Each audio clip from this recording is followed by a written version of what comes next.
Hi friends, నమస్తే. ఇప్పుడు ఒక చిన్న అద్భుతమైన ఒక ట్విస్ట్ చూడబోతున్నారు. మీరు ఫైటర్స్ అంటే వాళ్ళు ఏదో రౌడీలు అట్లా అనుకుంటున్నారు. వాళ్ళ దగ్గర కూడా జాలి గుణం ఉందనేది ఒక చిన్న ట్విస్ట్ చూడబోతున్నారు. ఒక 10 పిల్లల తల్లి కుక్క ఒక రాయి మధ్యన ఇరుక్కొని నేడుస్తుంటే ఎవరో చూశారు మహానుభావులు. చూసి అది మనుషులతో తీసేది కాదు, అలాంటి ఒక అద్భుతమైన లోపల ఇరుక్కుపోయి టెన్షన్స్లో ఉంది. 10 పిల్లలు ఎడుతుంది, చిన్న పిల్లలు. అలాంటప్పుడు మా ఫైటర్స్ వెళ్ళి కొంతమంది మా సెట్ అసిస్టెంట్స్ వీళ్ళంతా కుర్రోళ్ళంతా వెళ్ళి ఎంతో రిస్క్ తీసుకొని ఆ కుక్కను బయటికి తీసి ఆ తల్లి దగ్గర పంపించినప్పుడు ఆ పిల్లలతోటి ఆ పాలు తాగుతున్నప్పుడు చూసిన ఆనందం, ఆ కళ్ళం నీళ్ళు వచ్చినాయి.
ఇప్పుడు ఆ కాపాడిన వాళ్ళందరూ ఇప్పుడు మీకు పరిచయం పోతారండి.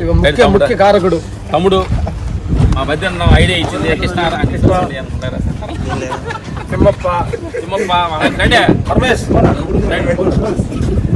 మా ఫైట్ అంతా కలిసి ప్రసాద్